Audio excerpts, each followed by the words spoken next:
오늘 우리는 이 디모데후서 1장 1절부터 4절까지 말씀을 본문으로 기도하고 감사하며 기뻐하자라는 제목을 가지고 함께 말씀 나누도록 하겠습니다. 자, 우리가 그 지난주에 디도서를 이제 모두 마쳤습니다. 디도서를 마치면서 그 바울이 이제 디도서를 이제 마무리하는 와중에 그 사역을 돕는 것에 대해서 지난주에 이제 강조를 했었죠. 그래서 관련된 세 가지 이야기 지난주도 우리 나눴는데 그 첫 번째로 나눴던 말씀이 무엇이었을까요?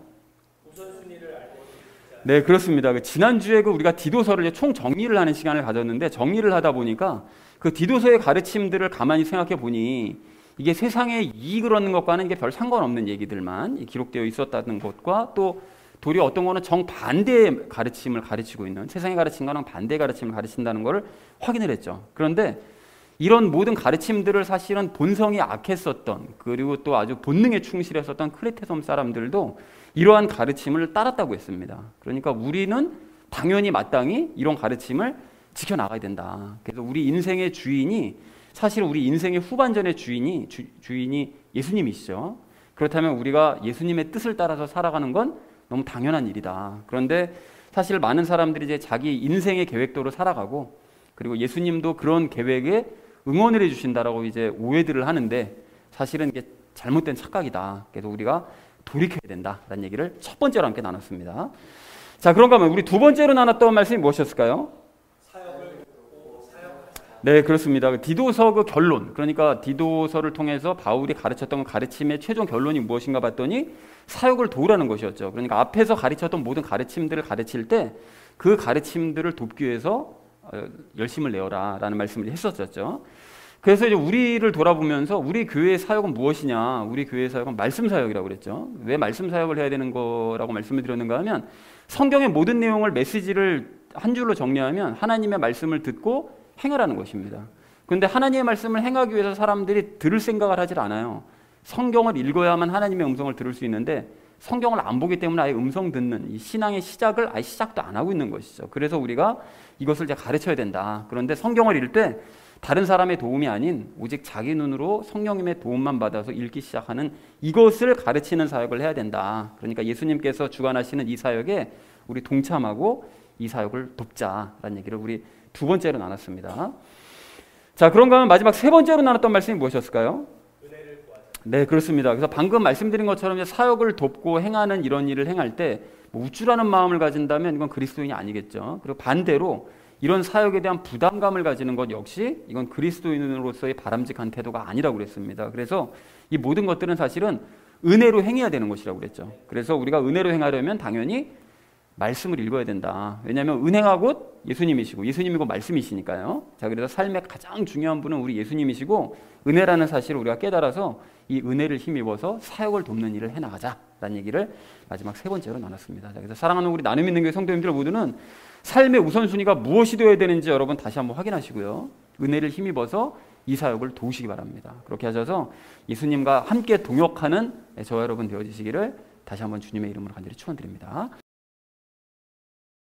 디모데후서 말씀을 나누기 전에 이 바울의 전반적인 상황에 대해서 먼저 말씀을 나누려고 하는데요. 그동안에 이제 바울의 상황이 어떻게 됐는가 하면 여러분 그 사도행전에서 그 마지막 부분이 바울이 어디를 갔었죠? 로마를 갔죠. 근데 로마를 갈 때 그 죄인으로서 이제 재판받기 위해서 로마를 갔는데 그때 로마로 가서 2년 동안 감옥에서 생활할 때는 자유로운 상태였습니다. 그냥 옆에 군사들이 있었지만 뭐 실제 감옥이 아니라 방을 얻어서 거기서 재판받을 때까지 구류 상태에 있었던 것이었죠. 그랬는데 그럴 때 이 바울이 거기서 2년이 지난 이후에 감옥에서 나옵니다. 그 나온 이후로 성경에 기록되어지지 않은데 그 성경의 다른 내용들을 이렇게 참고를 하면 전도 여행을 다녔다는 사실을 짐작을 할 수가 있어요. 다녔는데 그러다가 그 와중에 에베소 교회에 있었던 디모데에게 편지를 보낸 것이 디모데 전서였습니다. 그래서 우리가 나눴죠 이미. 그리고 전도 여행을 더 하던 중에 니코폴리스라는 곳에 도착을 해서 크레테 섬에 있던 디도에게 편지를 보내서 함께 우리가 다른 지역으로 전도를 가자라고 이제 얘기를 했던 것이 지난주까지 나눴던 디도서였습니다. 그래서 우리가 이제 바울이 이런 식으로 이제 그 진행이 되어져 나간 걸 알 수가 있는데, 근데 그 이후에 안 좋은 일이 생겼어요. 그 네로라고 잘 아시죠? 그 로마의 그 대화제에 일어난 그 사건의 주범이라고 생각되는 이 네로가 그 화재를 본인이 일으키고 감당이 안 되니까 이 사람들이 폭동이 일어날 것 같으니까 그걸 모두 이제 그리스도인들에게 덮어 씌운 거죠. 그래가지고 기독교인이 핍박이 시작이 됐는데 그때 이 바울이 전도를 하러 다니니까 예수님을 전하러 다니니까 요놈 잘 걸렸다 해서 시범 케이스로 잡습니다. 그래서 로마 감옥에 쳐 넣어요. 그래서 이때는 지하 감옥에 갇히게 됩니다. 그러니까 정말 환경이 안 좋은 그런 곳에 이제 바울이 갇히게 되죠. 그래서 로마 감옥에 갇힌 이 바울이 이제 내가 이 세상에서의 삶이 이제 마감할 때가 됐구나라는 걸 이제 직감을 합니다. 그래서 여기서 이제 내가 생을 마감하겠구나라는 걸 이제 알고 그래서 이 디모데를 그리워하면서 편지를 보낸 것이 그게 디모데 후서입니다. 그래서 오늘서부터 나눌. 그래서 이 디모데 후서 말씀을 보면 바울이 마지막이라서 그런지 몰라도 자기 개인적인 일들을 이제 언급하는 이런 걸 우리가 확인을 할 수가 있죠. 그래서 바울의 이제 서신서로서는 마지막 우리 대장정을 마치고 이제 바울의 서신서 마지막을 나누는데 특별히 마지막이다 보니까 우리 더 집중해서 바울의 가르침을 받도록 그렇게 하겠습니다. 바울을 통해서 주시는 하나님의 가르침을요. 자, 그래서 디모데후서를 그럼 보낸 이유가 뭐냐? 이걸 한 4가지 종류로 정리를 할 수가 있는데 디모데가 사역을 잘 감당하게 하기 위해서 이제 편지를 보낸 것이고요. 그리고 또 거짓 가르침을 대적하게 하기 위해서 이제 편지를 보낸 것이고요. 그리고 고난을 준비하라는 충고를 하기 위해서 편지를 보냈고요. 마지막으로는 그 디모데가 자기를 그 로마 감옥으로 좀 찾아와 주기를, 방문해 주기를 요청하기 위해서 이제 편지를 보냈다라는 사실을 좀 확인하면 좋겠습니다. 그래서 오늘 우리가 이 디모데 이 후서를 나누면서 전체적으로 좀 주목해야 될 점이 뭐냐면 이번 주에 그 바울의 그 신앙생활에 대해서 바울이 어떻게 그동안 신앙생활을 해왔는가 이 부분에 대해서 우리가 함께 좀 나누는 시간을 가지려고 합니다. 그래서 이번 주 주제요. 이제 기도하고 감사하며 기뻐하자라는 것을 주제로 각절 말씀 우리 나누는 시간 가지도록 하겠습니다. 먼저 1절 말씀 우리 함께 읽도록 하겠습니다. 하나님의 뜻으로 말미암아 그리스도 예수님 안에 있는 생명의 약속에 따라 예수 그리스도의 사도가 된 바울은 이렇게 말씀하죠. 그리스도 예수님 안에 있는 생명은 영생입니다. 영원한 생명. 그런데 그 영원한 생명의 약속에 따른다는 것은 영원한 생명을 주시겠다는 그 약속에 따라서 사도가 됐다는 거예요. 그러니까 나는 영원한 생명을 주시겠다는 약속을 받았다. 그러면 그 이후에 후반전의 삶을 어떻게 살 것이냐, 인생을 어떻게 살 것이냐. 그래서 하나님의 뜻에 따라서 나는 사도가 되었다. 하나님께서 그렇게 하라고 그러셔서 나는 이제 사도가 되었다. 그 인생의 후반전을 주인 대신 하나님께 맡기고 나는 사도로서 생활하기로 했다라고 해서 이제 사도가 되었다는 것이죠. 자, 그래서 바울은 사도가 되었는데 이제 주인의 뜻에 이제 순종한 것입니다. 자, 그리고 전체 의미를 이렇게 정리할 수가 있겠는데요. 예수님 안에 있는 영원한 생명을 주시겠다는 그 약속에 따라서 주인 대신 지난주에도 얘기했었죠. 주인의 뜻에 따라 살아야 된다고 삶을. 주인 대신 하나님의 뜻에 따라서 나는 예수님의 사도가 되었다라고 얘기했다는 것이 이제 1절의 내용이 되겠습니다. 자, 이어진 2절 말씀 우리 함께 읽도록 하겠습니다. 나의 극진히 사랑하는 아들 디모데에게 편지하노니 하나님 아버지와 그리스도 예수 우리 주로부터 은혜와 긍휼과 평강이 있기를 원하노라 라고 말씀하죠. 여기 극진히 사랑하는 아들 디모데라고 얘기하는데 바울은 디모데를 아들처럼 사랑했습니다. 정말로 사랑을 많이 했던 것 같아요. 그래서 다음 자기 후계자로서 이 디모데를 정하고 디모데를 통해서 이제 복음이 더 전파되기를 소망하는 마음을 이제 가졌던 것이었죠. 자, 그래서 2절을 이렇게 정리할 수 있겠는데요. 내가 지극히 사랑하는 아들 디모데에게 편지한다. 성부 하나님과 우리 주 예수 그리스도로부터 은혜와 긍휼과 평강이 너에게 있기를 원한다 라고 얘기했다는 것이 2절의 의미가 되겠습니다. 자, 이어진 3절 말씀 우리 함께 읽도록 하겠습니다. 내가 밤낮으로 기도하는 가운데 끊임없이 너를 기억함으로 내 선조들 때부터 내가 순수한 양심으로 섬기는 하나님께 감사를 드리고 라고 얘기를 하죠. 여기 밤낮으로 기도한다고 되어 있는 걸 보면 바울은 감옥에서 밤과 낮을 가리지 않고 기도를 했던 것 같아요. 원래 바울이 쉬지 않고 기도하는 사람인데 감옥에 갇혔으니까 할 게 없잖아요. 뭐 성경을 뭐 가지고 들어갈 수 있는 것도 아니고요. 그러니까 이제 더 기도에만 열중했던 것 같습니다. 그런데 그런 와중에 그 디모데를 기억하면서 기도하는 거예요. 왜냐하면 디모데가 가장 마음에 쓰이는 거예요. 디모데가 평상시에 좀 이렇게 사람이 성격이 적극적이고 활달한 성격이 아니라 지금으로 치면 아이였던 것 같아요. 그래서 좀 소극적이고 그래서 사람이 그러다 보니까 이가 건강하지도 않고요. 그러니까 늘 신경이 쓰이는 거죠. 그러면서 이제 기도를 했던 것 같습니다. 자, 그래서 선조들 때부터 내가 순수한 양심으로 섬기는 하나님이라고 되어 있는데 이게 약간 좀 뜻이 헷갈리실 것 같아서 뜻을 이렇게 보시면 분명합니다. 나는 선조들 때부터 섬겼던 그 하나님을 순수한 양심을 가지고 섬기고 있다. 이런 뜻이에요. 선조들 때부터 섬기는 그 하나님을 나는 순수한 양심을 가지고 섬긴다. 그러면 순수한 양심을 가지고 섬긴다는 게 뭐냐? 이 부분에 대해서는 제가 적용 시간에 다시 한번 좀 말씀을 드리도록 하겠습니다. 자, 그래서 3절 말씀을 이렇게 정리할 수 있겠는데요. 나는 밤낮으로 기도하는 중에 늘 너를 기억한다. 또한 나는 선조들 때부터 섬겼던 하나님을 순수한 양심을 가지고 섬기면서 하나님께 감사한다. 그러니까 평상시에도 감사하지만 디모데를 생각하면 감사하고 평상시에도 감사하고 그렇게 늘 하나님께 감사하는 삶을 살고 있다 라고 얘기를 하고 있습니다. 자, 마지막 4절 말씀 우리 함께 읽도록 하겠습니다. 내 눈물을 마음 깊이 생각하며 너 보기를 몹시 원함은 내가 기쁨으로 충만하게 되고자 함이라 라고 말씀하죠. 내 눈물이라고 얘기해요. 근데 이게 뭐 성경에서 구체적으로 디모데가 언제 바울의 눈물 이거 모르겠는데 아마 마지막으로 바울을 이제 만났을 때 그때 이제 헤어질 때 디모데가 그 눈물을 흘렸던 것 같아요. 그러니까 헤어지기가 싫으니까. 자, 그런데 그거를 생각하면 마음속으로 항상 생각할 때마다 그게 막 괴로운 거예요. 바울의 마음이. 그래서 너 보기를 몹시 원한다 이렇게 얘기하죠. 그래서 디모데를 정말 너무 보고 싶은 거예요. 마지막으로 자기가 죽기 전에 디모데를 보고 싶은 마음 때문에 이제 보냈죠. 그래서 그렇게 원하면 내가 기쁨으로 충만하게 기쁘고 싶다. 너를 만나서 정말 기쁘고 싶다. 그러니까 꼭 와줬으면 좋겠다라고 이제 부탁을 하고 있는 것이죠.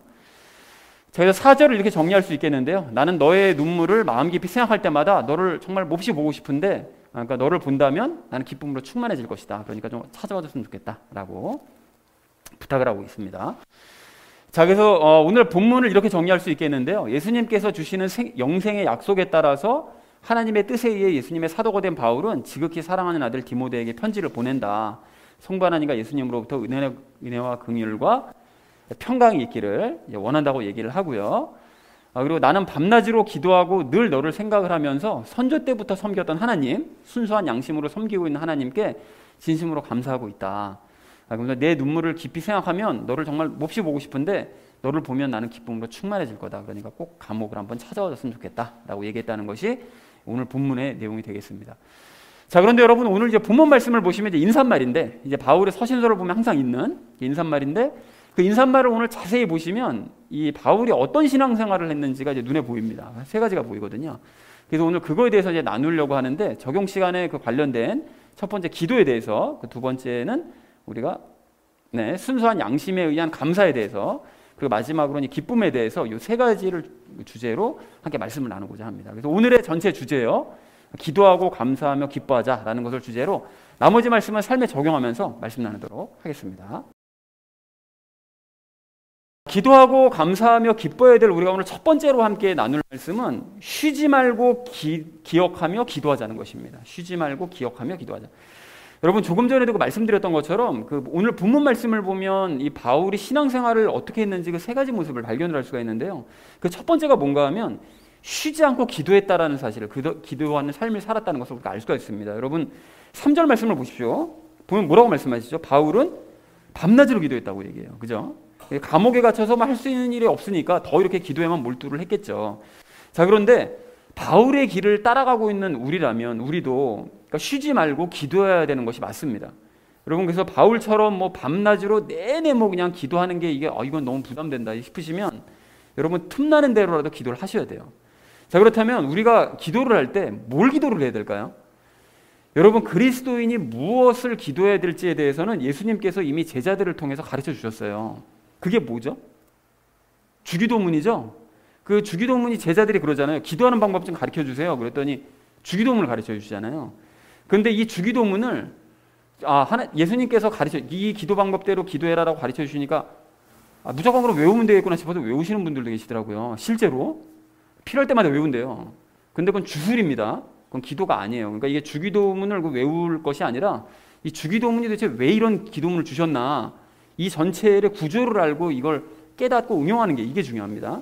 자, 그래서 주기도문은 총 세 부분으로 되어 있다고 말씀을 드렸는데 그 세 가지가 뭐라고 그랬죠? 하나님께 영광 돌리면서 하나님과의 관계를 위해서 기도하는 부분. 그러니까 이게 하늘에 계신 우리 아버지요 이름이 거룩해. 이 부분이 이제 하나님께 영광 돌리면서 하나님과의 관계를 위한 기도하는 부분이고요. 두 번째는 오늘날 우리에게 일용할 양식을 주옵시고 라고 얘기하는 바로 그 부분이요. 나를 위한 기도요. 나의 필요를 위한 바로 그 기도 부분이요. 그리고 마지막 세 번째는 우리가 우리에게 죄 지은 자를 사하여 준 것 같이로 시작되는 바로 이 부분이요. 그러니까 이웃과의 관계를 위한 기도요. 그리고 이거 특별히 이제 주기도문에서 용서에 대해서 이제 강조를 하고 계시는데 이 관계에 대한 얘기를 하고 있습니다. 그러니까 주기도문은 총 이제 세 가지로 나눌 수가 있는데 세 가지 부분으로 구성되어 있는데 첫 번째는 하나님과의 관계를 위한 기도, 두 번째는 나의 필요를 위한 기도, 세 번째는 이웃과의 관계를 위한 기도로 구성되어 있구나라는 사실을 우리가 확인을 할 수가 있습니다. 그런데 요거를 두 개로 압축할 수도 있어요. 하나님과의 관계와 이웃과의 관계를 묶어서 관계를 위한 기도, 그리고 나의 필요를 위한 기도, 요 관계와 필요를 위한 그 두 가지 기도를 할 수도 있겠구나라고 압축할 수도 있겠죠. 그러니까 이 두 가지 또는 이 세 가지를 우리가 기본으로 삼아서 우리가 하나님께 기도를 해야 된다는 것입니다. 이렇게 하라는 얘기지 아무 생각 없이 주기도문 가르쳐주니까 달달달 외워 이런 뜻이 절대 아닙니다. 그거 해봤자 아무 의미도 없습니다. 그런 기도는.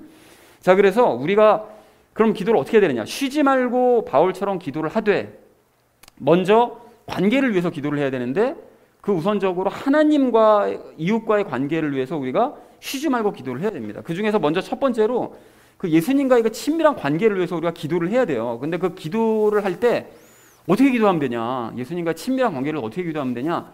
간단합니다. 늘 그분을 부르면 돼요. 늘 그분을. 여러분 그렇게 하고 계시죠? 이제는 그렇게 하셔야 돼요. 이게 그냥 습관이 되셔야 됩니다. 그래서 자고 일어날 때부터 예수님을 부르면서 하루를 시작하셔야 되고요. 그렇게 하셔야 됩니다. 그리고 일어나서 활동하는 동안은 뜻이 하늘에서 이룬 것 같이 땅에서도 이루어진 그 뜻이 뭐예요? 그 뜻이 뭐라고요? 뜻이 하늘에서 이루어진 것 같이 땅에서도 이루어졌다면서요. 그 뜻이 뭐라고요? 연합의 뜻이 이루어진 거잖아요. 그렇다고 그랬었죠. 그러니까 연합의 뜻이. 그러니까 눈 뜨고 활동할 때는 그 연합의 뜻이 이루어진 것처럼 그 연합된 이 상태로 밥 먹을 때도 씻을 때도 청소할 때도 어디를 갈 때도 일을 할 때도 늘 연합하신 예수님을 부르면서 활동을 하셔야 되는 거예요. 예수님 그 다음에 무슨 일 해야 되는데요? 이거 예수님 함께 해주셔야 됩니다. 저희 어디 가야 되는데 오늘 이 일 형통하게 잘 될 수 있도록 해주세요.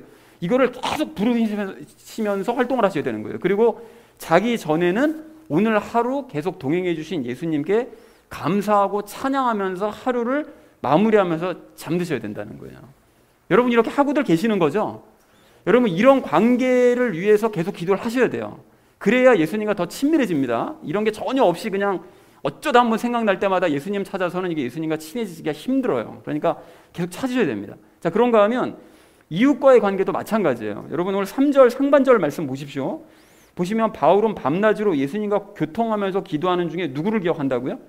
디모데를 기억한다고 얘기를 하죠. 그러니까 우리도 하루 종일 예수님을 부르는 중에 그 중에 중간중간 성도님들을 기억하고 또는 가족들을 기억하면서 그들을 위해서 예수님께 기도를 하는 거예요. 바울이 계속 하나님께 기도를 하는 와중에 디모데를 생각하면서 기도를 드렸던 것처럼 우리도 자꾸 성도들과 가족들을 위해서 생각날 때마다 기도하는 거죠. 특히 우리는 일주일에 한 번씩 어떻게 하고 있죠?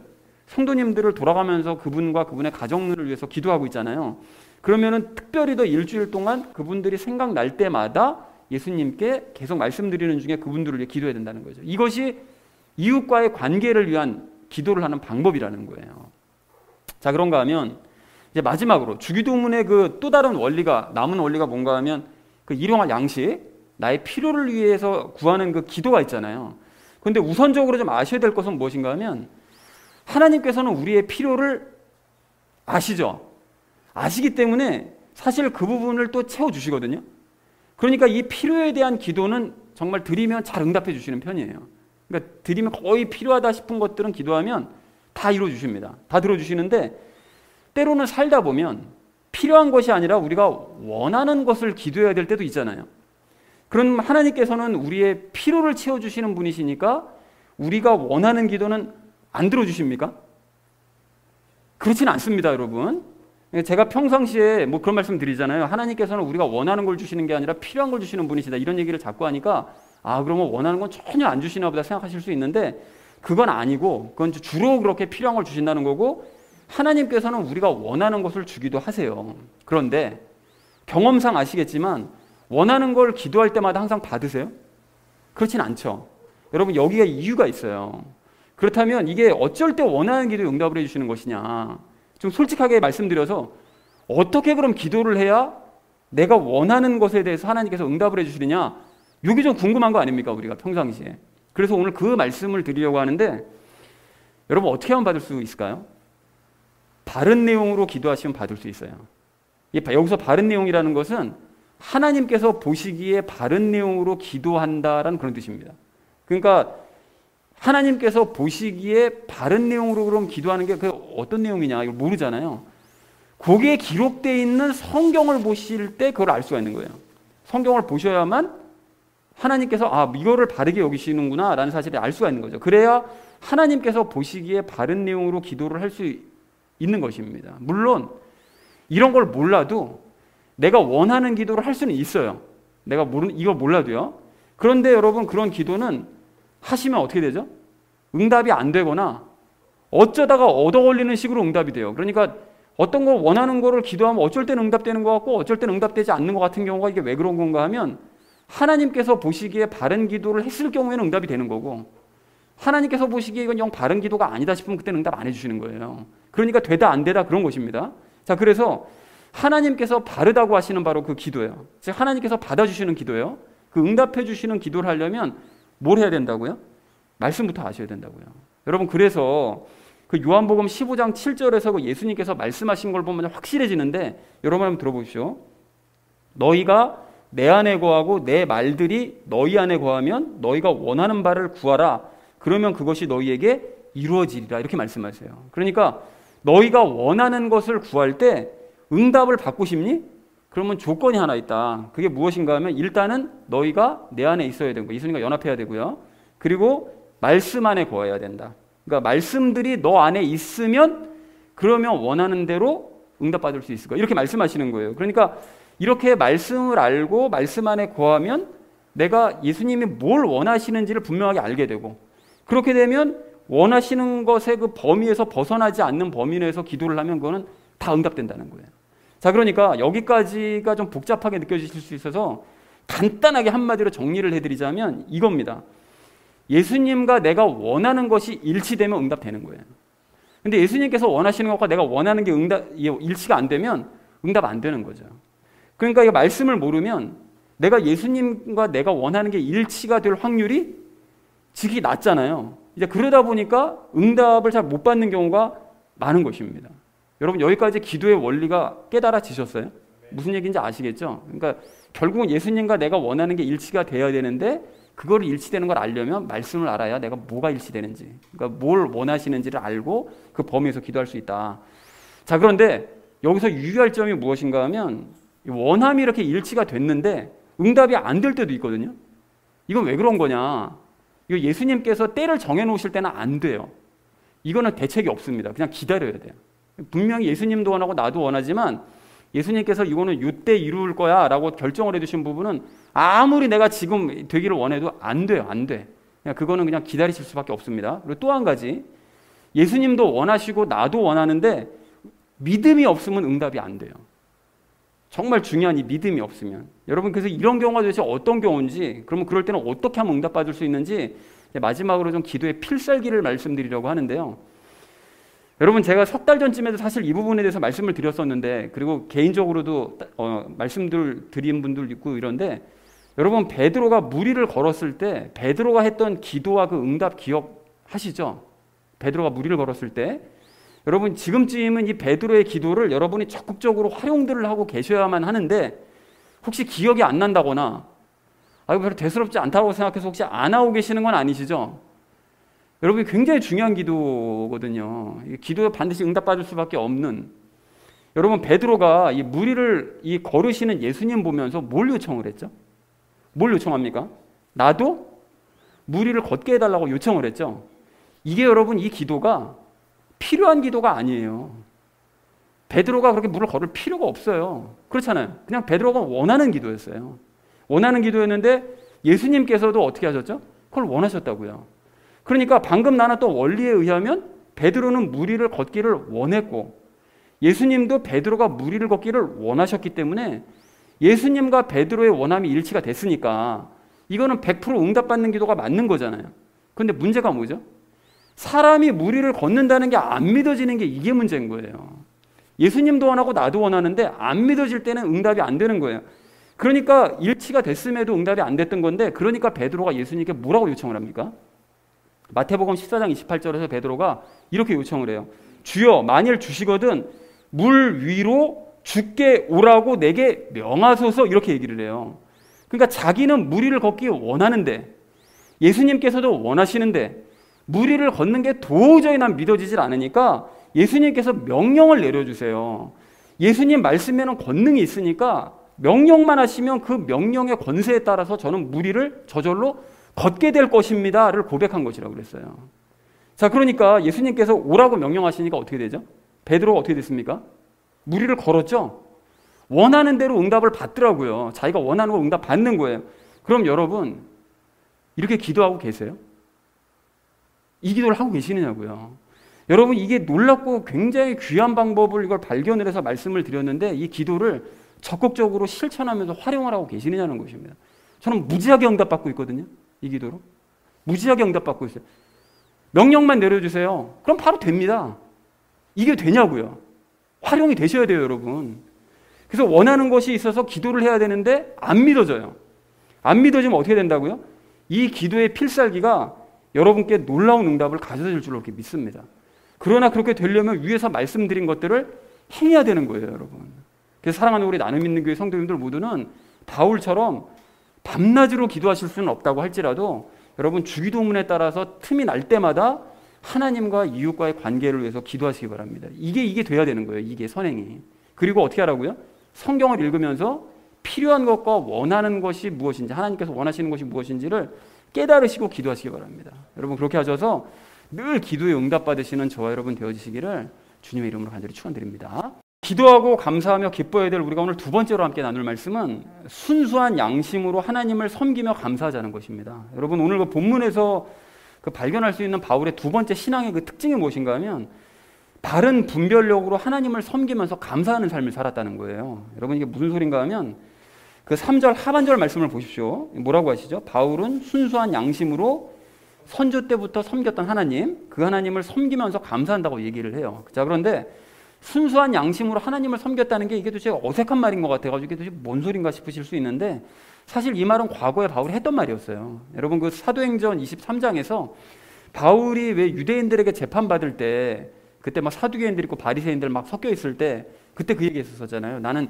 이제까지 양심에 따라 하나님 섬겨왔다고. 나는 양심에 따라서 선한 양심 가지고 살아왔다고. 이렇게 얘기를 하니까 뭐 바울 막 입치라고 막 옆에 사람들이 막 난리가 났었잖아요. 근데 그때 뭐라고 말씀드렸는가 하면 양심이 뭐라고 그랬었는가 하면 양심은 뭐 선한 마음 이런 게 아니라 우리가 보통 그렇게들 알고 있잖아요. 근데 그게 아니라 자기 행위에 대해서 선과 악의 판단을 내릴 수 있는 그 분별력 그거를 의미한다고. 도덕적 의식 그거를 얘기한다고 그랬습니다. 그러니까 다시 말해서 이 양심이라는 것은 선한 마음이 아니라 선과 악을 분별할 수 있는 판단력. 그래서 디모데전서에서도 양심에 대한 얘기가 되게 많이 나왔었어요. 그러니까 판단력을 가지고 모든 일들을 행해야 된다라는.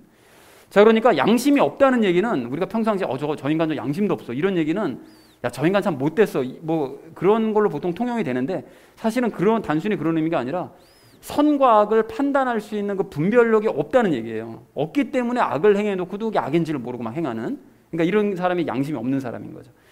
자, 그리고 세상 사람들은 그러면 이렇게 선과 악을 분별하는 그 분별력 기준이 뭐냐? 이게 세상 법 또는 자기 뭐 어떤 그 이자가 왔었던 관습 뭐 이런 것들이 이제 도덕이나 뭐 윤리 이런 것들이 이제 기준인데 우리 그리스도인들은 뭐가 기준이죠? 말씀이 기준이죠. 그러니까 그 말씀에 따라서 선과 악을 분별하는 판단력을 가지고 행하는 것. 그것이 우리 그리스도인들이 가지고 있는 양심입니다. 그것이 우리 선한 양심인 거예요. 자, 그러니까 오늘 바울이 3절에서 순수한 양심으로 하나님을 섬겼다라는 말을 풀어보면 어떻게 되는 거죠? 순수하게 말씀을 가지고 선과 악을 판단하는 그 분별력을 가지고 하나님을 섬겼다는 뜻이잖아요. 그죠? 그러니까 쉽게 말해서 바울은 무분별하게 자기가 뭐 믿고 싶은 대로 우상 하나님을 믿었다는 게 아니라 그렇게 했다는 것이 아니라 철저하게 말씀에 근거해서 어떤 게 진짜 하나님이고 어떻게 우상 하나님인지를 분별하면서 섬겼다라는 그런 의미라는 것입니다. 어떤 내용인지 이해가 되셨죠? 네. 자, 그리고 그렇게 바른 하나님을 늘 바르게 섬기면서 살아가니까 늘 감사하고 바른 신앙을 가지고 있으니까요. 그래서 디모데를 생각하면서도 역시 감사할 수 있는 그런 얘기를 오늘 3절에서 하고 있는 것입니다. 자, 그래서 우리도 하나님을 섬기되 바른 하나님을 섬기고 있는지를 성경을 통해서 끊임없이 우리가 돌아봐야 됩니다. 즉 내가 하나님 바르게 믿고 있는 건지 그래서 내가 바른 믿음의 길로 걸어가고 있는 건지 확인하셔야 돼요. 아니 난 보나마나 바르게 가고 있지 뭐 주일마다 뭐 예배 드리고 뭐 다른 것도 참석하고 뭐 기도하고 뭐 이러니까 나는 바른 신앙을 갖고 있지. 아닙니다, 여러분. 그렇게 겉으로 신앙생활은 남들이랑 똑같이 하는 것처럼 보여도 다른 하나님, 이상 하나님 섬길 수가 있어요. 그렇기 때문에 우리가 성경 말씀을 통해서 끊임없이 나 자신을 확인해야 되는 거예요. 그래서 이 부분에 대해서는 그동안 제가 이 모양 저 모양으로 계속해서 강조를 해왔기 때문에 더 이상 말씀은 드리지 않겠습니다. 그런데 한 가지만 확인차 말씀을 드리자면 성경을 어쨌든 읽어야만 하나님을 바르게 할 수 있고 바르게 섬길 수 있고 바른 신앙생활을 할 수 있다는 거예요. 그러니까 내가 나 자신이 자칫 잘못하면 엉뚱한 신앙생활을 갈 수 있다는 사실을 확인할 수 있어야 된다는 거죠. 자, 그런데도 이런 메시지를 끝까지 거부하는 사람들 또는 뭐 이걸 무시하는 사람들, 이런 사람들은 이제 이상한 하나님을 믿을 수밖에 없는데, 그래서 그런 경우가 어떤 경우가 있는지 한번 우리가 좀 잠깐 생각을 해보자면, 가령 과거에 하나님을 모르는 원주민들을 우리가 전도하겠다, 이런 의도로 저 유럽에서 특히 이제 많은 사람들이 이제 그 선교단들이 갔었거든요. 가가지고서는 그들에게 처음에 이제 설득을 해요. 예수님을 소개를 하고 이제 하다가 말을 안 듣잖아요. 자기 투독신앙도 있고 이러니까 말 안 들으면 어떻게 하죠? 이 사람들이 다 죽여버려요. 막 핍박하고 막 그 노예로 삼고 막. 그런데 뭐라고 그러냐? 승리 주신 하나님께 감사한다고 영광 돌린다고요. 이거 완전히 이상한 하나님 믿고 있는 거거든요. 근데 본인들은 그게 하나님께 감사한 거예요. 승리를 주셨으니까. 이거 이상한 하나님 믿는 겁니다. 그러니까 이 사람들은 양심이 없는 거예요. 분별력이 없는 거예요. 그러니까 이상한 하나님 믿고 감사하는 거죠. 그리고 또 돈 우상을 하나님과 함께 겸하여 섬기면서도 그 우상을 자기에게 주신 하나님께 감사하며 영광 돌린다고요. 지금 이 시대 사람들 보면 그렇잖아요. 횡재했어요. 큰 돈 벌었어요. 물론 그 돈이 무슨 뭐 선한 방법으로 정당하게 벌었으면 그걸 이제 흘려보내면 되거든요. 근데 그러지도 않고 자기 개인 재산으로 착복하기 위해서 뭐 이상한 방법으로서 돈 왕창 벌었어요. 하나님께 감사하면서 영광 돌리는데 이게 우상이잖아요, 돈이. 근데 그거를 우상을 나한테 주신 하나님, 그 이상한 하나님 아닙니까? 양심이 없는 거예요. 분별력이 없는 거예요. 그러니까 이상한 하나님 섬기는 거죠. 그런가 하면 맨날 그 사탄을 물리쳐야 된다고 외치면서 사탄 쫓아냈다고 막 좋아하고 하나님께 감사하는 사람들도 있는데, 이런 사람들은 사실은 하나님보다 사탄을 늘 먼저 생각하는 사람들이죠. 그래서 자기도 모르게 사탄을 섬기고 있는 사람, 사탄을 숭배하고 있는 그런 사람들입니다. 그리고 매번 물리쳐도 사탄은 계속 나타나요. 참 희한한 일이죠. 그 사람들 맨날 물리치고 이 집 가도 나타나고 저 집 가도 나타나고 사탄이 맨날 나타나거든요. 근데 사실은 이런 사탄이 한편으로 무서운 거예요. 그러니까 사실은 사탄이 거기 나타나지 않았거든요. 근데 그렇다고 생각하는 거예요. 그러니까 이 사람들은 양심이 없는 거예요. 분별력이 없어서 완전히 엉뚱한 짓 하고 있는 거예요. 이게 왜 엉뚱한 짓이냐면, 사실 사탄은 말씀드렸죠. 예수님께서 십자가에 못 박히셨을 때 어디로 갔다고요? 지하에 처박혀서 감옥에 지금 갇혀 있는 상태예요. 그러니까 나타날 수가 없어요. 그런데 성경을 읽지 않아서 이런 사실을 잘 모르니까, 즉 분별력이 없으니까, 양심이 없으니까 갇혀 있는 그 사탄이 맨날 자기 눈앞에 나타나는 거예요. 그러니까 헛것을 보는 거죠, 헛것을. 그러니까 이런 사람들은 사실은 사탄에게들 매여 있는 것이고 자기 마음에 가득한 걸 입 밖으로 내고 있는 거예요. 맨날 사탄 하면 그 마음속에 뭐가 가득한 거예요? 사탄이 가득한 거죠. 네. 그러니까 이런 사람들은 양심이 없다라는 것입니다. 자, 그래서 이 외에도 뭐 잘못된 분별력 때문에 잘못된 신앙을 가진 사람들의 예는 정말로 많은데, 그 마지막으로 여러분 그 얼마 전에 그 우리가 디도서에서 정치적인 상황에 대해서 우리가 좀 나눴으니까 오늘 확인차 좀 그 부분에 대해서 다시 한번 얘기를 하면서 잘못된 신앙의 부분에 대해서 우리는 확인을 했으면 좋겠는데, 여러분 알려진 바와 같이 가룟 유다는 열심당원이었거든요. 그 열심당원이라는 것은 그 무력으로 로마를 그 전복시키려는 단체의 당원이었어요. 가룟 유다가. 그래서 그 정치적일 수밖에 없었는데, 늘 정치적일 수밖에 없죠. 그러니까. 그런데 예수님께서는 그런 가룟 유다를 일부러 제자로 삼으신 거예요. 삼으셔서 그렇게 정치적인 활동을 할 게 아니라, 너가 알아야 될 것은, 너가 깨달아야 될 것은 진리다, 진리. 그래서 그를 의식을 바꾸시려고 무던히도 노력하셨습니다. 그래서 무던히 기회를 주세요. 계속 기회를 주세요. 그런데 가룟 유다의 시각으로 그 당시에 그 이스라엘의 그 유다의 상황을 이렇게 생각을 해보면 유다가 이해가 되기도 해요. 여러분 한번 생각해 보십시오. 그 유대인의 왕은 누가 돼야 됩니까? 당연히 유대인이 돼야 되잖아요. 그런데 그 유대인의 왕으로 앉아있는 헤롯이 에돔 사람이었거든요. 그 이방인의 피가 지금 그 섞인 인간이 유대인의 왕으로 앉아있으니, 이게 유다 입장에서 봤을 때는 그런 인간 정통 유대인의 왕이 될 수가 없는 거잖아요. 그러니까 쫓아내야 마땅하다고 생각하지 않았겠습니까? 당연히 그랬겠죠. 그리고 총독인 본디오 빌라도도 죄 없는 유대인들을 십자가형을 처하라고 억울하게 판결 내린 경우가 정말 많았습니다. 그러니까 그렇게 부당한 판결을 매번 내리는 그 비열한 인간, 그런 인간은 당연히 쫓아내고 죽여야 되는 거예요. 가룟 유다 입장에서는. 그리고 또 의인이었고 온 백성에게 존경받았던 이 세례 요한이 정말 어처구니 없는 일로 감옥에 갇힌 거예요. 그리고 또 심지어 또 죽었어요. 그러니까 이것 때문에 얼마나 억울했겠느냐고요. 이게 사회가 개판이 돼가는구나 이게. 이렇게 생각할 수밖에 없었던 거죠. 그러니까 가룟 유다 입장에서는 어떻게 생각했을 수밖에 없었는가 하면 자기가 따르고 있는 이 예수님이 속히 기적과 능력을 발휘해 주셔서 이 로마를 무찔러주고, 그래서 이 유대가 로마로부터 한시 바삐 독립을 해야만 한다라는 이 마음으로 간절했던 거죠. 바로 그겁니다. 그러니까 가룟 유다 입장에서 생각해 보면 정말 그것보다 더 중요하고 그것보다 더 절박한 일은 없었을 거예요. 그게 나라를 살리는 일이니까. 지금 국가가 위기에 처해 있으니까. 반드시 살려야만 하니까. 그런데 정작 예수님께서는 자기 바람대로 일을 하나도 안 해주시는 거예요. 그런 일은 하나도 활동 안 하시고 맨날 먹으러 다니세요. 그리고 뭐 나라 독립이랑 상관도 없는 것 같은 기적이나 일으켜주세요. 뭐 사람 피부병 고쳐주고 무슨 뭐 눈 떠주게 만들고, 그 자체는 놀라운 일이지만 그게 나라 독립이랑 무슨 상관이 있어요? 아무 상관도 없잖아요. 무엇보다 로마인들에게 잡혀서 나는 이제 죽어야 된다. 뭐 맨날 나약한 얘기나 하고 있으니까 가룟 유다가 어느 순간서부터 유대 독립에 이거는 아무 도움되지 않는구나, 이 예수는. 심지어 방해가 될 수도 있겠다 싶은 생각이 드니까 어떻게 합니까? 제사장들에게 팔아치워야 되겠다. 예수랑은 이제 빠이빠이다. 더 이상 당신을 믿지 않겠다. 이렇게 된 거죠. 그래서 마음을 점점 굳혀갑니다. 그리고 유대 지도자들도 그러한 가룟 유다의 그 배신을 기뻐하면서 적극적으로 동조하죠. 그래서 유대 지도자들이 마침내 예수님을 체포를 해서 자기네 앞에 딱 갖다 놨을 때 유대 지도자들이 얼마나 기뻐하냐고요. 그러면서 그게 하나님께 막 감사했을 거라고요. 하나님을 붙잡아 놓고 지금 자기네가 죽이는 게 뭔 짓을 하고 있는지도 모르고 도리어 예수님을 붙잡아 놓고 하나님께 감사하는 이런 어처구니 없는 일을 저지른 거예요. 자, 그렇다면 이 모든 일들과 상황을 다 알고 있는 우리가 봤을 때 가룟 유다를 비롯한 그 유대인들이 어떻게 행동을 했었어야 됐을까요, 여러분? 로마로부터의 해방이 물론 갈급하고 중요했겠지만 사실은 그게 제일 중요한 게 아니라 일단은 자기들이 무시하는 혹은 미워하는 그 예수님의 가르침부터 듣고 따라서야 됐습니다. 그렇게 따랐으면 예수님께서 나중에 필요에 따라서 로마를 물리쳐야 될 상황이다 싶으시면 그때 로마를 꺾어주실 수도 있었을 거 아니에요. 그분이 능력을 다 가지고 계시니까. 그런데 분별력이 없는, 양심이 없는 이 가룟 유다가 그걸 못 깨달은 거예요. 그리고는 어떻게 됩니까? 예수님께서 주시는 기회를 그러니까 계속 거부하는 거예요.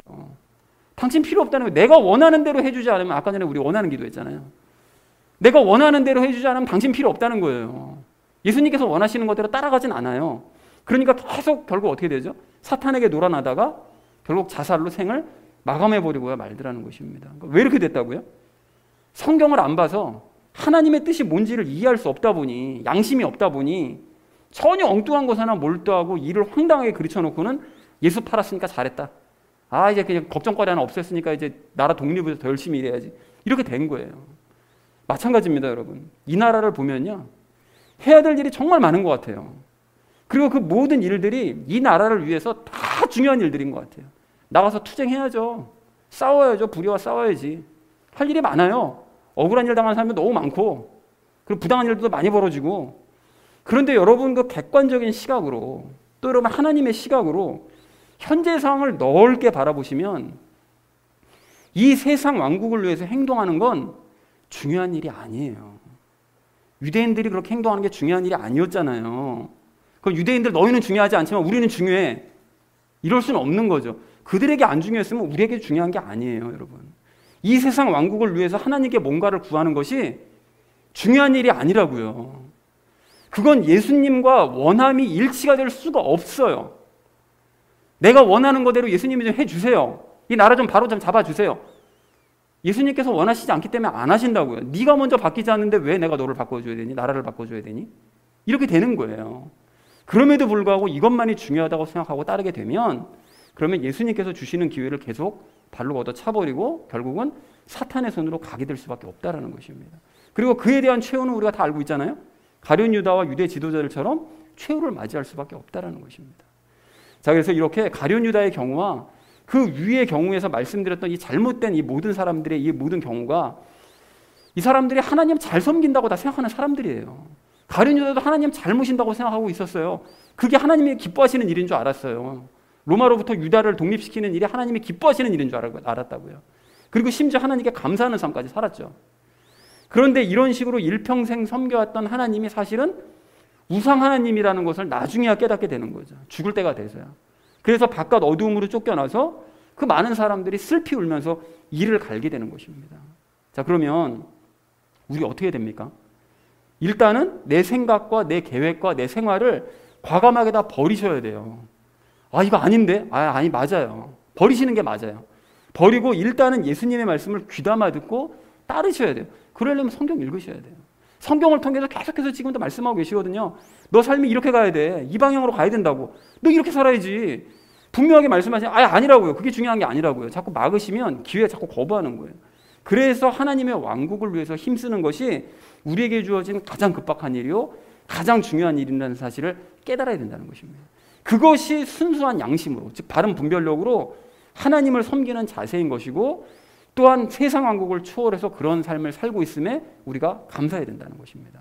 사랑하는 우리 나눔 믿는 교회 성도님들 모두는 선조들 때부터 섬겨왔던 하나님이요, 그 하나님을 순수한 양심을 가지고 섬기는 방법이 무엇인지를 여러분 오늘 다시 한번 깨달으셨는 줄로 믿습니다.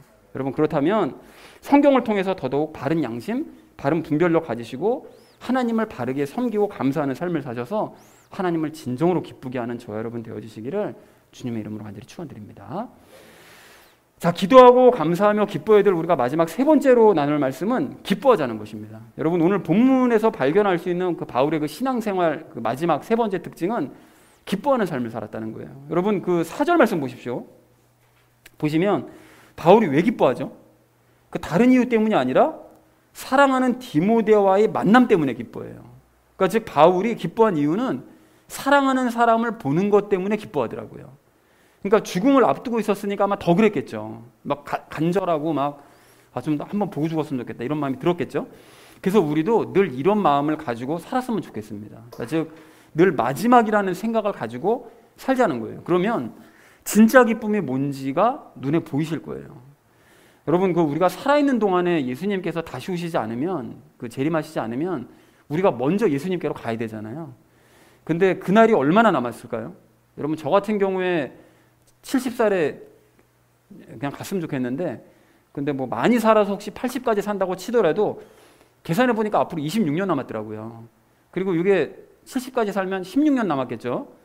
긴 시간이 아니에요. 26년이나 16년. 제가 뭐 많이 남은 것 같지만 26년 전이라고 그러면 지금부터 따져보면 결혼할 때거든요. 결혼할 때부터 지금까지의 생활이 그때 결혼하자마자 예수님 믿기 시작해서 지금까지 달려온 기간을 돌이켜보면 너무 금방 지나가 버렸어요. 진짜 너무 금방. 근데 시간이 왜 그러잖아요. 나이 들면 들수록 더 빨리 간다고 느껴진다면서요. 그러니까 앞으로 남은 뭐 길게 남아봐야 26년이라는 시간은 아마 체감상 그냥 앞으로 한 10몇 년 지났다 생각되면 아마 이제 삶을 마감할 때가 올 거예요. 그렇게 되겠죠. 그러면 그때까지 내가 뭘 하면서 살아야 기쁠 것이냐, 이 짧은 남은 인생 동안 내가 뭘 하면서 살아야 기쁠 것인지가 보면 눈에 보입니다. 그 기쁨이 뭘까요? 돈 많이 버는 거예요? 아니면 공부 좀 더 열심히 해가지고 학위 새로 받는 거예요? 아니면 이 교회 크게 만드는 거예요? 여러분 그런 것들을 이루는데도 이미 시간은 부족하고요. 그리고 설사 그걸 이뤘다 할지라도 그걸 누리는 시간은 더더욱 부족할 수밖에 없어요. 그리고 무엇보다 그런 것들을 이루고 나잖아요. 방금 말씀드린 그런 것들을 이루고 난 다음에 절대로 그런 것들이 우리에게 기쁨을 가져다 줄 수가 없습니다. 이게 기쁨 될 수가 없어요. 그러니까 아무 의미가 없는 거예요. 그런 거 추구해봐야. 자, 그러면 우리가 뭘 기쁨을 추구해야 되냐? 마지막을 여러분 직감한 바울이 오늘 4절에서 뭐라고 얘기했다고요? 자기가 사랑하는 사람 볼 수 있다는 사실에 이것 때문에 기뻐하잖아요. 그 기쁨 충만할 것 같아요. 그게. 그러니까 성도들을 우리도 볼 수 있음에, 성도들을 이렇게 작은 성도님들이지만 성도들을 만날 수 있음에, 그리고 시간이 가면 갈수록 성도들과 더욱 가까워질 수 있음에 기쁨을 얻을 수 있습니다, 여러분. 그리고 우리 가장 작은 교회가 가족이라고 그랬잖아요. 그 가족을 볼 수 있고 만날 수 있고 더 가까워질 수 있음에 기쁨을 얻을 수 있는 줄로 믿습니다. 이게 여러분 적용 1에서 말씀드린 거잖아요. 이웃과의 관계. 그리고 또 우리가 무엇보다 매일 말씀과 기도로 예수님 만날 수 있고 그분의 일하심을 볼 수 있고 예수님과 더 가까워질 수 있으면 이것 때문에 우리 기쁠 수 있는 거예요. 이것도 적용 1에서 얘기했던 하나님과의 관계 얘기 아닙니까 이게? 이게 기쁠 수 있는 거예요. 그것 때문에. 또한 우리가 성경을 통해서 우리가 순수한 양심으로 하나님을 바르게 섬기면서 바른 믿음의 길을 가고 있다는 이 사실을 확인할 때 우리가 기쁠 수가 있는 거예요. 이게 적용 2에서 얘기했던 거 아닙니까? 그리고 이러한 소박한 기쁨들이 참 기쁨이라는 사실을 우리가 깨닫고 죽기 직전까지 우리가 이런 기쁨들, 다른 어떤 외부적인 어떤 환경의 기쁨이 아니라 내 주변에 있는 것들 때문에 기쁨을 누릴 수 있구나라는 사실을 깨달았다는 것에 또한 기뻐야 될 줄로 믿습니다. 그래서 사랑하는 우리 나눔 있는 교회 성도님들 모두는 기쁨을 추구하시기 이전에 내가 앞으로 이런 기쁨을 추구하며 살아야지, 나머지 인생을 내가 이런 거를 추구하며 살아야지, 여러분 그걸 생각하시기 전에 바울처럼 남은 생을 먼저 기억해 보시기 바랍니다. 야고보서에서도 말씀하시잖아요. 너희가 뭐 이렇게 계획해가지고 뭐 이렇게 할 것이라고 계획하는 모든 자들아 들어라. 너희가 당장 오늘 밤에 죽을지 어떻게 아냐. 뭔 계획을 세우고 있냐. 너희를 위해서 무슨 계획을 세우고 있냐. 이거를 따끔하게 질책하는 것처럼 생각하셔야 됩니다. 그래서 진짜 기쁨이 뭔지, 내가 뭘 추구해야 되는지를 여러분 깨달으시고, 그래서 항상 기쁨을 누리시는 저와 여러분 되어주시기를 주님의 이름으로 간절히 축원을 드립니다. 기도하고 감사하며 기뻐하자라는 것을 주제로 말씀 나눴는데, 그 첫 번째로 나눴던 이야기가 쉬지 말고 기억하며 기도하자고 말씀을 드렸었죠. 그래서 예수님께서 가르쳐 주신 이거대로 우리가 기도를 해야 된다. 뭡니까? 주기도문대로 우리가 기도를 해야 된다. 그럼 주기도문이 어떻길래 우리가 그거대로 기도를 해야 되냐? 주기도문은 하나님과의 무엇에 대한 기도예요? 관계에 대한 기도로 되어 있고, 두 번째는 자신의 무엇을 구하는 기도예요? 필요를 구하는 기도로 되어 있고, 마지막 세 번째는 이웃과의 관계를 위한 기도다. 이 세 가지가 딱 그 주기도문에 대한, 요거 자체를 모르시는 분들 너무 많습니다. 근데 우리는 알기 때문에 이제 요거에 기반해서 기도를 하면 되는 거예요. 자, 그래서 하나님과의 좋은 관계를 위해서 그러면 첫 번째로 어떻게 해야 되느냐? 우리는 끊임없이 하나님을 모여야 된다고요? 끊임없이 하나님을 아침에 일어날 때부터 잠이 들 때까지 끊임없이 하나님을 찾아야 돼요. 불러야 돼요. 그겁니다. 찾아야 한다, 불러야 된다. 자, 그리고 이웃과의 좋은 관계를 위해서 우리는 끊임없이 그들을 위해 어떻게 된다고요? 기도해야 되는 거예요. 나만 기도하는 게 아니라 그 사람도 나를 위해 기도합니다. 그러니까 관계는 좋아지는 거예요. 우리 예수님을 가운데 두고. 자, 그리고 우리가 마지막으로 이제 필요한 것도, 원하는 것을 기도하기 전에 뭘 읽어야 우리가 알 수가 있다고요? 말씀을 읽어야 됩니다. 성경을 읽어야 돼요. 그러니까 내가 필요한 것은 하나님께서 채워주시고, 원하는 것을 기도하기 전에는 이걸 읽어야 되는 이유는 예수님의 이것과 나의 이것이 일치가 된다는 걸 확인하기 위해서. 뭡니까? 예수님의 원함과 나의 원함이 일치가 될 때 내가 원하는 기도를 하면 응답받을 수 있는 거죠. 이거 중요한 원리인 거죠. 그래서 베드로처럼 예수님께 이렇게 두 분, 예수님도 원하고 나도 원하는데 응답 안 될 때는 어떻게 하라고요? 베드로처럼 예수님께 뭐 해달라고 요청을 해요? 말해달라고, 명령해달라고 요청을 할 때 놀라운 기도 응답 받을 수 있는, 요거 밑줄 치셔야 됩니다. 별표도 치셔야 돼요. 이거 반드시 응답 받습니다, 여러분. 이거 그냥 하는 얘기가 아니에요. 요 위에 거를 지키시는 상태에서 요구하면 놀라운 기적들을 체험하실 거예요. 삶 가운데. 자, 그리고 두 번째로 우리 나눴던 이야기가 순수한 양심으로 하나님을 섬기며 감사하자 했는데, 양심이란 무엇을 뜻한다고 그랬죠? 바른 선과 악을 어떻게 하는? 분별하는, 그러니까 바른 분별력을 뜻한다라고 말씀을 드렸고요. 순수한 양심으로 하나님을 섬긴다는 말은 바른 이거를 가지고 바른 하나님을 섬긴다는 뜻이다. 바른 분별력을 가지고 바른 하나님을 섬긴다는 뜻이다. 그러니까 순수한 양심으로 하나님을 섬긴다 그러면 이게 뭔 소리야, 이게. 이렇게 될 수가 있는데, 이걸 풀어서 보니까 바른 분별력 가지고 하나님을 섬긴다는 뜻이다. 자, 그래서 이것을 기준으로 바른 신앙생활을 내가 가지고 있는지 끊임없이 돌아봐야 된다. 이건 당연히 뭡니까? 무엇을 기준으로 내가 나 신앙생활 바르게 하고 있구나. 그렇습니다. 말씀을 기준으로 그래야 바른 분별력을 가지니까요. 그래서 내가 바른 신앙을 생활을 하고 있구나. 끊임없이 돌아봐야 된다고 그랬습니다. 그래서 이것이 없어서 양심이 없는 사람들은 우상 하나님을 섬기면서 하나님께 막 감사해요. 뭐라고요? 이것도 말씀이 없어서 양심이 없는 사람들은, 분별력이 없는 사람들은 우상 하나님 섬기는 거예요. 그리고 그런 하나님께 감사하고 있는 거죠. 그리고 말씀을 따름으로써 순수한 이걸 가지고 바른 하나님을 섬기고 있으면 감사. 계속 같은 말을 지금 빙빙 돌리고 있습니다. 뭡니까? 순수한 양심을 가지고, 분별력을 가지고 바른 하나님을 섬기고 있으면 감사하자. 이게 양심의 분별력이라는 걸 익숙하게 해드리기 위해서. 자, 세 번째로 우리 마지막으로 나눴던 말씀이 기뻐하자고 그랬죠. 기뻐하자고. 그래서 바울은 디모데를 만날 생각에 기뻐했습니다. 기뻐했죠. 그래서 얼마 남지 않은 인생을 우리가 기억하면서 진정으로 기뻐할 일에만 힘써야 됩니다, 여러분. 생이 얼마 안 남았어요. 그러니까 기뻐하지 않을 일에 자꾸 노력하시면서 힘들어 살 필요가 없습니다. 기뻐할 일을 추구하시면 돼요. 자, 그래서 이것들이 아니죠. 이분들을 만나고 가까워질 수 있으면 기뻐야 됩니다. 뭡니까? 우리 성도님들과 또 누구요? 나의 가족들을 만나고 가까워질 수 있다는 사실에 기뻐. 이게 적용 1이잖아요. 그리고 이분을 매일 만나고 가까워질 수 있으면 기뻐하자고 그랬죠. 예수님을 매일 만나고 가까워질 이것도 적용 1, 하나님과의 관계, 아까 전에 그거는 이웃과의 관계, 그리고 성경을 기준으로 순수한 양심을 가짐으로써 다른 하나님을 섬길 수 있으면 기뻐하자고 그랬죠. 이거는 적용 2에서 나눈 이야기죠. 자, 그래서 이렇게 이제 정리가 됐는데 오늘 말씀을 여러분 잘 생각해 보시면 재밌는 걸 발견할 수가 있습니다. 오늘 나눈 말씀이 3가지거든요. 항상 기뻐하라, 쉬지 말고 기도하라, 범사에 감사하라는 그 말씀이에요. 적용 1, 2, 3. 그게 데살로니가전서 5장 16절 18절에서 바울이 얘기한 거잖아요. 근데 그거를 초반부 데살로니가전서가 바울이 처음 쓴 서신서거든요. 그때 이 서신서를 쓰고 오늘 마지막 서신서를 보니까 이걸 삶을 실천하고 있는 거예요, 바울이. 그러니까 이 말씀 그대로, 자기가 했던 말씀 그대로 삶으로 실천한 모습이라는 사실을 우리가 확인할 수가 있다. 그러니까 우리도 이러한 삶이요, 항상 기뻐하고 쉬지 말고 기도하고 범사에 감사하는, 바른 분별력을 가지고 늘 하나님께 감사하는 이런 우리가 되기를 간절히 소망합니다. 그래서 사랑하는 우리 나눔 있는 교회 성도님들 모두는 기뻐해야 될 이유를 여러분 가지고 항상 기뻐하시고요.